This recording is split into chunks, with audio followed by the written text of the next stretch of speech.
Hello, how's everyone doing? YouTube video, another Avatar video because I wanted to do another Avatar video. I'm doing the video that made me, well, one of them that made me start this channel, Aang versus Korra. Pause for one moment.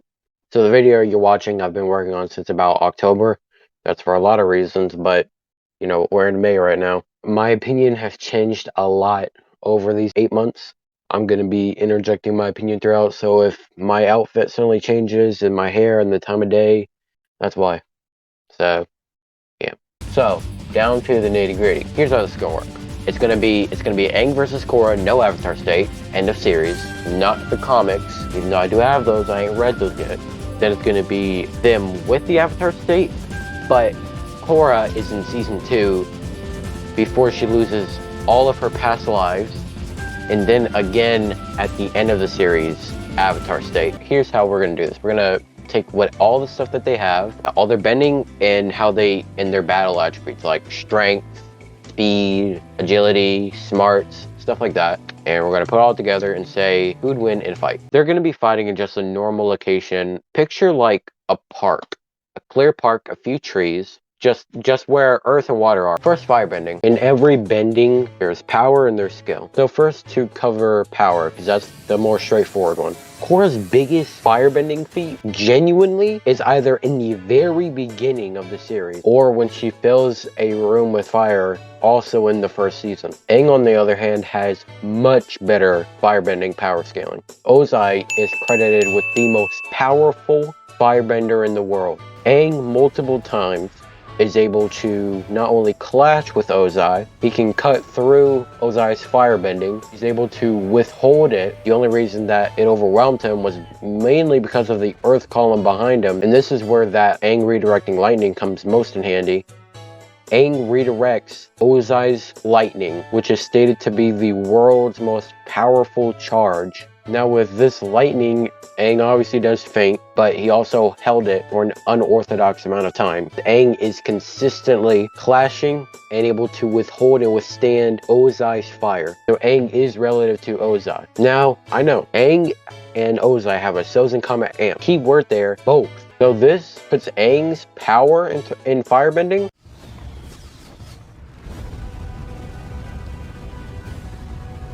Aang wins. A big part of Avatar and the bending is their personality. Airbenders, they're like air. In the way they fight, in the way they live. They are the air nomads. That's what they call themselves. That's what they were. They were like monks. And the way they fought, they would, they dodge around people, they counter, that kind of stuff. So personality is a big thing. And even with Korra, her biggest problem was airbending. The reason that was because of her personality. Her personality is like a firebender. To be honest, not a waterbender. So that's why I used to say that her personality was like better than Aang's for firebending. But, a little thinking. Korra has grown up with the Fire Nation's old style of firebending. And I don't say that because I think she was taught by them. Whenever we see her using firebending, it really is with the muscles. She also grew up as a ferocious kid. So while I think the style of her firebending is slightly different than the Fire Nation's, it's basically the same. Aang, on the other hand, has the Sun Warrior form. The Sun Warrior form is about life and fire through the breath. Both things are much more Aang's comfort than the muscles and rage. Aang meditates, he needs to be good at breathing, and Aang is always about preserving life. Now the reason Korra isn't as in tune with hers as Aang is his is because we aren't taking beginning of series Korra, we're using end of series Korra. And by the end of the series, she's a lot more calm. That's even pointed out by one of the people that made Korra, and we can just genuinely see it. Because a ferocious, raged, rebellious teenager is not gonna say. So basically what I'm getting at is that while Korra has trained for a decade and change, the way she has brought up her firebending has been that of a angry, barbarian, impulsive person. And so even though now she's a different person, all of her firebending moves and the way she uses it is still gonna be that of how she trained with the personality of a barbarian. It's not gonna match who she is now. Also, a big part of firebending is their drives. Aang's drive was to end a 100-year war, and then immediately after that, not have an entire race, his race, go extinct. While Korra's is just to become a fully realized avatar. And then along the way, we have obstacles. This should also give them more control and skill over firebending, as the firebending itself more represents who they are. Aang completely demolishes. He completely demolishes power, and his skill should at the very least be slightly better than Korra's. He's just much better with it. Flameo, Hotman!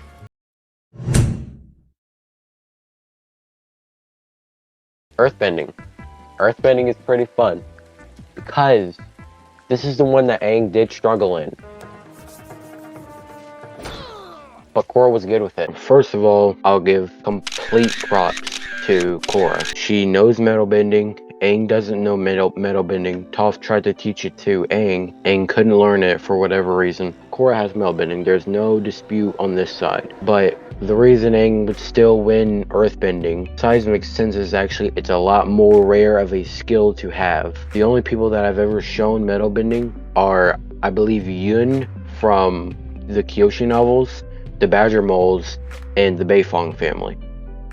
Now, some people like to say it's Toph only taught it to her daughters, and obviously, you know, maybe, but there's also the fact that, you know, as a police officer, if you have seismic sense, you can detect things like Lin was doing, detecting the underground thing. You can, you know, like if they walk into an apartment, is anyone in that apartment? Should they, you know, or even before they go in it, should they be scared? You know, there are so many practical applications as a police officer to have seismic sense. Yep, none of them do, but they all have metal bending. So seismic sense should just inherently be a harder skill to have than metal bending. So while Korra does have metal bending, Aang has a more rare earth subset. And it also kind of matters how much weight you want to put on these two things. I think that even if Aang didn't have seismic sense, he would still be better, just because his feats are tremendously above Korra's. He holds up a earth ball and takes like numerous and like ongoing assault from the strongest and most powerful firebender with a 100 times amp. And he also is doing things that Avatar State Korra was doing. While Korra does have metal bending, some people just say that and leave it at that. Korra having metal bending does not automatically put her above Aang. Here's the biggest feat that Korra has. This is her biggest one by miles. Everything else is mediocre. The Dai Li are better at earthbending than her. Here's Aang's biggest earth feat. Debatably. The only reason I really chose this to show this one is because it matches with Korra's. Same slabs, same size of slabs roughly, maybe probably even bigger. Chucks them miles, Mach speeds. No competition. Aang wins. Moving on. You did it! You're an earthbender. Now on to the biggest headache, water. Now, a lot of people will like to say Korra is naturally a waterbender, therefore she's prone to it. She was raised in the Northern Water Tribe. She was taught by Katara. She just have naturally better waterbending. Yes or no? She can use waterbending the best out of all of her elements. I'll say that first. Okay. Not only is Aang a prodigy with waterbending, was better than Katara. That's almost right. If you keep practicing, I'm sure eventually. Hey, I'm bending it already. Wow, I can't believe you got that so quickly. It took me... Aang was showing like very good versatility with it. Slashing ice, he's making like the squid thing and stuff. You know, stuff like that. Korra is showing more power feat. She's showing more like she's making more. She's biggest feat. And the reason I'm gonna give it to Korra is because in season 4 there's a giant mech and she splashed a big building-sized wave of water on it with a river. Waterbending is very close for both, but Korra does win. I'll say that. Aang is very versatile. He's very smart with his waterbending, but he doesn't do the things on the level of Korra. Now, I don't want y'all to get it twisted. unlike Earth and Fire where Aang demolishes Korra, water is actually close. Aang wins by a margin in skill based off the octopus and the fact that he can bend dozens of individual water streams at one time, while Korra, by a margin, wins in power. Don't sleep on Aang's waterbending power. Aang blocks Ozai's Chosen Comet amped fire, and water isn't a complete counter in Avatar. We see Korra defending against water with fire. Aang, while training, makes a giant wave of water. So while Korra does win power, it's about the same amount as Aang wins in skill for waterbending. But the reason Korra wins water overall is because she's consistently doing these big power feats, while Aang only does the skill feats like once or twice. And also, it's just an outlier, bro. Come on. Korra wins. Airbending, Aang smacks out Korra easily. Now, usually YouTubers, I've watched a couple of Aang versus Korras. They like to say, you know, obviously Aang's gonna win. I mean, he's in there. But I'll actually give you reasons. Aang is showing consistently powers that she is not. He was the youngest master out of any airbender. And so a few things he does is the where he like drives himself off with that, makes a giant tornado that literally spins back Boomy's rock, big boulder rock thing. The most impressive feat for Korra, she makes an air wall, an air like ball. Aang like completely demolishes her.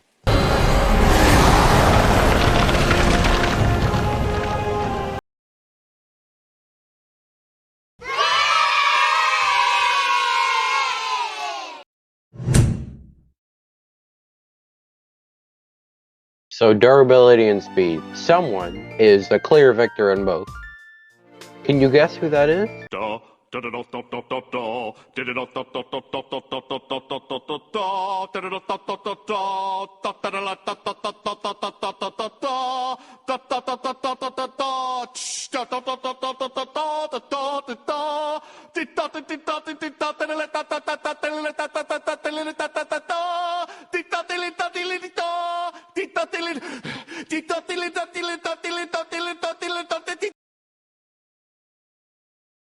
So for durability, Korra's best durability feat was she gets hit by an energy beam from Vaatu, and the energy beam only really like scratching the surface of the floor in the spirit world. It wasn't doing like what the energy cannon from Kavira's mech was doing.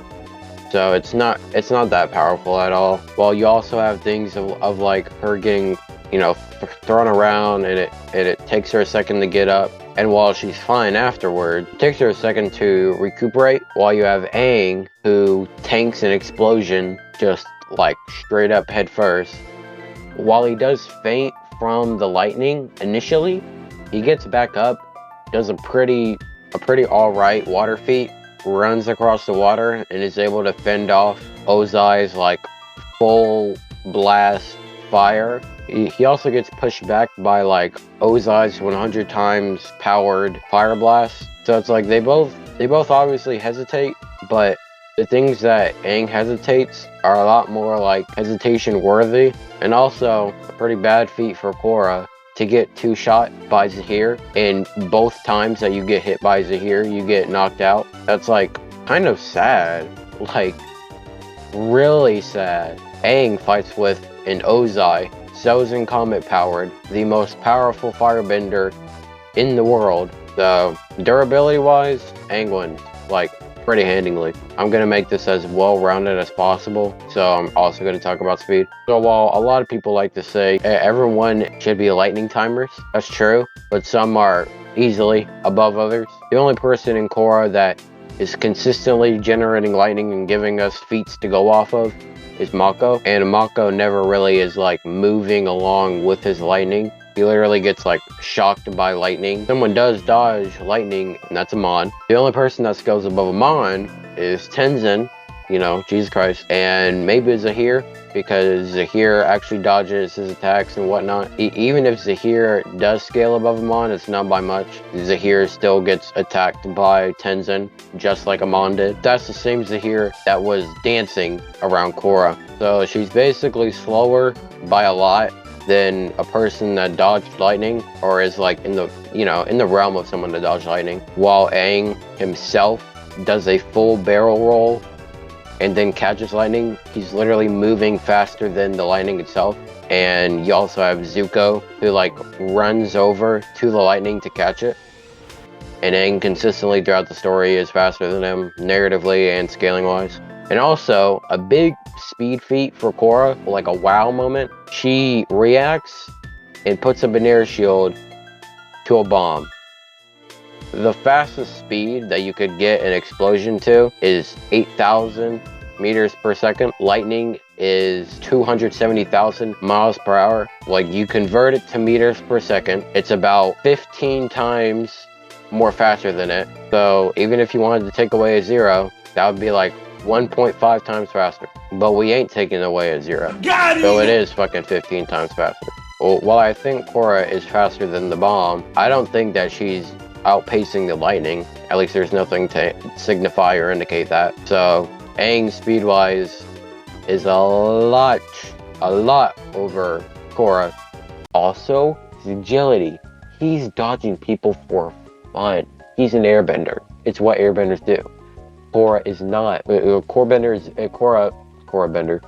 She's very upfront in your face, you know, boom, boom, boom, boom. She's like a boxer, I mean, for real. Aang is not. Aang easily wins in speed and agility, strength. I don't know if y'all can see it back there. I have that legacy book where Aang writes to his son Tenzin. In fact, let me go get that right there. So basically what this says is that it says Aang is describing earthbending and how it feels to Tenzin. But you'll see at the bottom of this top text that it says, I remember feeling like my muscles were becoming part of the rocks I was moving. As the rocks I practiced with got harder and heavier, I could feel my muscles getting stronger. It's the muscles. So you could say Aang has a lot more strength because he's lifting up a lot more heavier earth things than Korra. So Avatar Aang, no Avatar State, versus Avatar Korra, no Avatar State, Aang would win mid to high diff. Aang has such a lead in airbending. He better not initiate it. If he initiates this, like the whole, if I think what he's about to say, I'm unfollowing him. He could only have airbending. I swear to God. Yo, fuck you, nigga! Korra has everything else. Aang only has airbending. And I'm dead serious. I won't debate anyone on that. This is gonna take forever to edit. Oh my gosh. Thanks for the jinx, asshole. Now, Avatar State. Now first, I'm gonna do Avatar Korra, second season, with all of her avatars, versus end series Avatar Aang. Avatar Korra wins. Yes, I got you! I got him! I got him! Clip this! I got his bitch ass! Let's go! I got you! If we're saying that they're both at the same level head.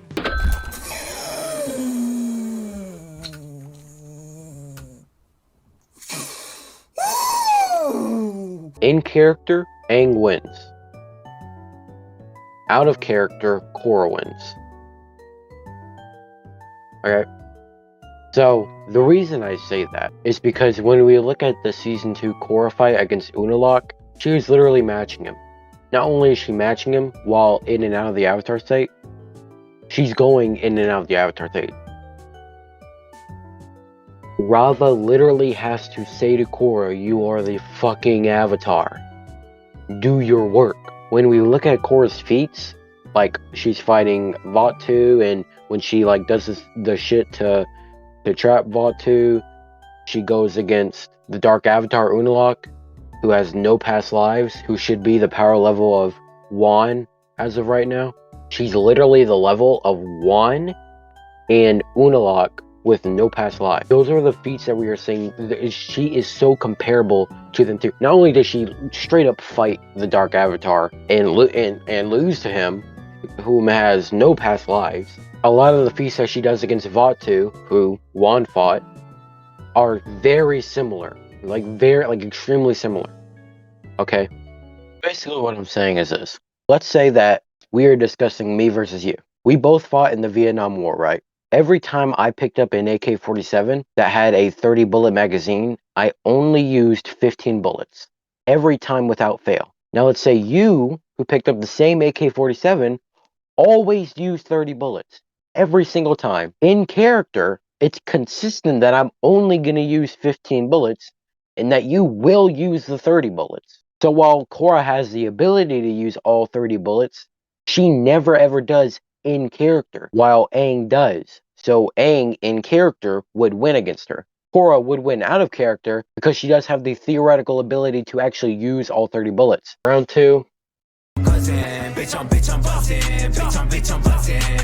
This next one I thought was everyone would agree with it. Korra's best feat in the series is when she blocks the energy cannon, right? Now some people say it's energy bending, some say it's air bending, but if it is energy bending, then Korra doesn't get this as a feat. So let's say this is actually air bending. I'm not just saying this out of nowhere. It does look like it's air bending. It could be energy bending, but it does look like it's air bending, so let's just say it's air bending. The spirit cannon is calced at city level. So let's go with the high-end estimate that it's 20 megatons, right? Since Aang has the power of all of his past lives, we can use this calc about Yangchen, 2 gigatons.